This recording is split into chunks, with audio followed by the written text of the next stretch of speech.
This video has no merit. Stop the video, read the description below, and see if it's worth watching. I don't believe it is. In 2015, yellw became existent, a French location-based social networking app launched by 12 App and created by 3 people. Sacha, I can't pronounce it, something I can't pronounce, and Arthur Patora. Engineering students at CentraleSupélec Graduate School of the Paris-Saclay University and Télécom Paris. By 2016, the tagline, the first one I could find for the company, when it was named yellw, was "Make friends on Snapchat." This was right around the time Kegan Kline was using images of a male model who later became a police officer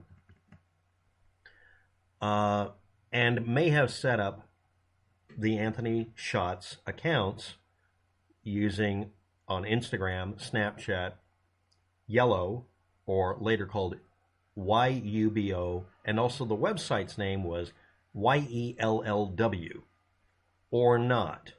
Please also understand 2016 is burned in my memory as being one of the first years people began to notice and actually try to do something about impersonator accounts. I'm not saying that Kegan Kline did not do this. I'm saying it would have to be very confirmed, because if you can't figure out Kegan Kline calling himself Anthony Shots, Anthony's photos. It's a basis for the name, most likely. And he was using a picture of somebody who was a male model, and a lot of you did this. A lot of people don't use their face for their icon, even on photo pages. He also put up information like pictures of cars and other expensive things to make himself look more interesting or important. A lot of you did that. Some of you still do that. It's a standard trolling account behavior to create a persona or a fursona, a fake version of yourself. Some people take this very seriously. Most of the people who do it don't, because they're a little smarter than that. Now, you can read in their archives below of what he admitted to and what he was doing this for, and whether or not the police were able to double check that and find out, yes, indeed, this is what he was doing. He was doing this so he could contact people between 2 specific age groups, none of which are acceptable, and collect images from them that are recent. There's a variety of person on the internet that wants to scrapbook everything out there that's horrible or that they find titillating, or in some cases both, for posterity or for twisted feelings. But the point is, there's another variety where if they've seen it before, it's not going to work. There are some of you out there who never keep DVDs of a movie or never keep music recordings. You constantly need something new. That personality type is bordering on being literally listed as a personality type. They have, in these cases, if he is one of them, very good memories that make it to where seeing something they've seen before never will have the same hit as seeing something brand new. Anybody who would go to the effort of doing something as recklessly, stupidly dangerous as this, collecting recent information from people who were still at that point of an age where you will go immediately to jail for a long time, is asking to go to hell. In some countries, if you look up an image from somebody from 20 years ago, they would have to still be in the same age range to have a case against you. There are some countries where it's perfectly legal to find really old, inappropriate material, we're going to call it. Just want you to know about that.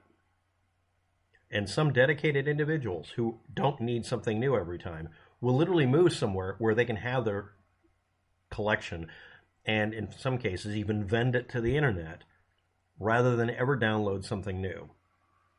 There's a whole psychology behind this, but it's not any different than perpetual scrapbookers and people who are e-hoarders, people who collect stuff off the internet or in electronic form. Me having 8 gigabytes of customer data that's encrypted with their password that they gave me isn't e-hoarding. I'm holding it because I have a 5-year limit before I can erase it, so I erase the drives. That's what I was told to do. That's what the lawyer told me to do. That's what the customers told me to do. It's not e-hoarding. This is e-hoarding. But this guy, Kegan Kline, was not e-hoarding. That's a very significant thing. There is an almost unlimited amount of information you've never seen that is old on the internet.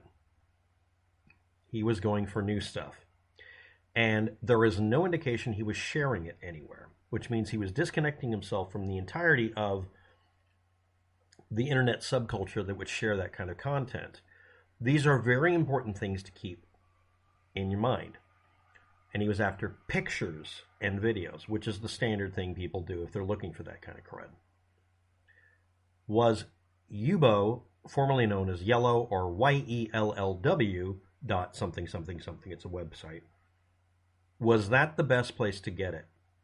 What about Snapchat? What about Instagram? Do any of these have a termination of the file after a period of time so that it will always be in high demand and have a time limit so it disappears, so you better get it while you can? Do any of these encourage that kind of thinking? Not just in our Mr. Anti-Kline bottle here, but also in normal people, making it like a drug. Immediacy. Usually, again, but not always, with very long, detailed memory capabilities. Now, if a person fits the profile completely, they're not going to have a hoarding of a bunch of stuff they've already seen before. In fact, they would find it a waste of space. One of them is called acute e-hoarding. The other one's called chronic e-hoarding. People who run a yard sale every week because they buy stuff that's cool and they want to own it for a while, and then they eventually sell it when they get bored with it. Well, we just call that running a thrift shop. I don't think that this guy is any less than the thrift shop kind of guy. Sorry for the comparison, but it needs to be illustrated. This is what's coming up, boiling up, oozing up to the surface after this much time. So that's the first 7 minutes ruined. Again, this is a waste of time video. Anyway, he did this sometime in 2016 across many social media sources, and it seems he was just trying to get other people to send him images that are private. It has to have a private communication pathway. It has to do imagery. He's into imagery, not short stories. Some people are into short stories. What's funny is those are really hard to prosecute because then you have to prove the person knows for a fact the person they're talking to is under a certain age. That's a whole other video I'm not going to do. So, was Yubo, aka Yellow, a good place for that? Here we go. By July of 2017, or sometime before, it had become the Tinder for Teens and had people complaining. And it was being used for the purposes, same thing that Kegan Kline was doing, and maybe more by others. Yellow quietly began rebranding itself, and by early 2018, the name and website was changed over to something of a variation of Yubo. It may have been because of the controversy, probably in my opinion, but we don't know that. Internal decisions of a company will not be revealed in some cases. At this point also, it was at a location in the United States. That may have been a major detail because of our laws at the time. See also every law and rule you saw change in 2017 concerning protections and COPA-like things. February 2019, they started using more and more various features and began doing things that YouTube was avoiding doing for some reason. Auto-blocking fake profiles. And of course, YouTube still doesn't do that, and there's still 4 or 5 of them left after hundreds made impersonating me. Banning sexually explicit profile content. This was done through human moderators, artificial intelligence routines aiding them and learning from them, judging it and correcting it, which YouTube still doesn't do, and face analysis technology for doing age estimation of the people who were showing up, and also combining that, if you're not aware of it, with looking up whether or not people were just reposting other people's content for copyright purposes, and also determining, is this representative of the person doing the channel? See also all the age restriction rules we have on YouTube currently that don't do any good, that put the onus on us because YouTube won't hire human moderators to teach the AI and correct it when it's wrong. But the age estimation and face analysis tech might have actually saved a lot of trouble on this platform by saying, oh, WebTech isn't 14 years old. Yeah, I got accused of being too young to run a YouTube channel at one point. Actually, that's not even young enough. But yeah, anyway, the point is, what the fuck? Anyway, December 2019, users had created a total of 2 billion connections between each other and 10 billion messages and 30 million live streams. And as of now, 2022, 50 million users who create video live streams with up to 10 friends at a time. It's becoming a little bit like YouTube, at least in some ways. So that's 10 minutes and 50 seconds you're not going to get back, and I told you ahead of time this would be a waste of time. This is what I'm able to parse from this. Archive.org and Archive.is, links below. yellw.co and yubo.live/en for English. There are multiple languages, so there'll be a /fr in there. So, what you'd have to do is look for Anthony_shots showing up in the directory structure. Were people able to do this? This is primarily, if not exclusively, directed towards cell phone users. Could someone use a cell phone to archive any of this and catch those accounts? Is it discouraged by the website because obviously if you had a account on this, if your kid had an account on this and posted something inappropriate, you wouldn't want people archiving it permanently and throwing it up on Reddit. So maybe the website has a legit reason for preventing archiving. Or did it? I don't know. I don't have that data. And Instagram and Snapchat and Facebook all do these things currently, or they don't, depending on what you're looking up and whether or not you're looking up the mobile version.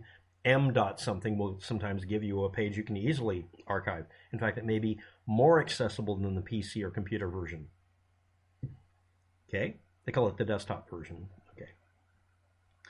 So, I need the URLs for the Instagram, Snapchat, and Yubo accounts that the guy set up in order to go any further. So do you.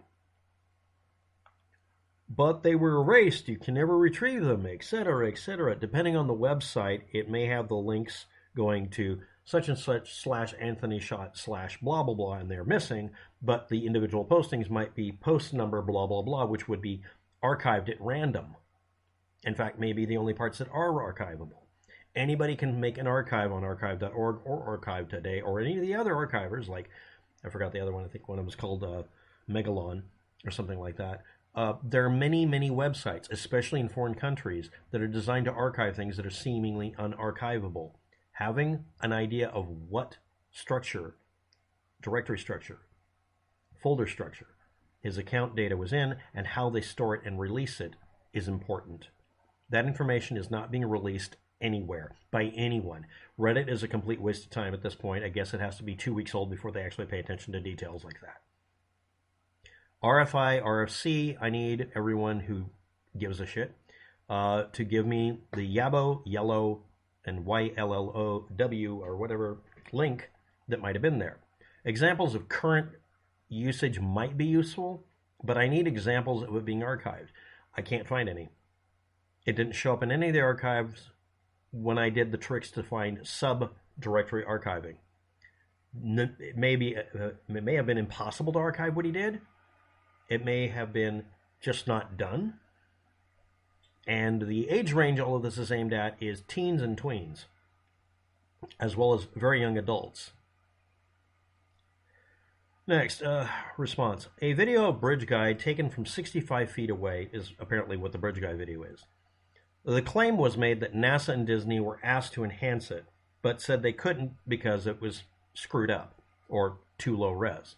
This mutated through the grapevine into NASA satellite photos of the Delphi Bridge that never happened.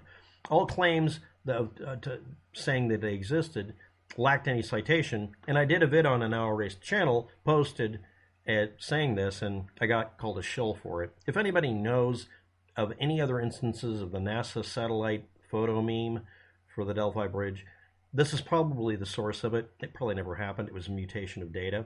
And, or if you have evidence, please post it. Thanks for watching. Have a good day. Good luck with it.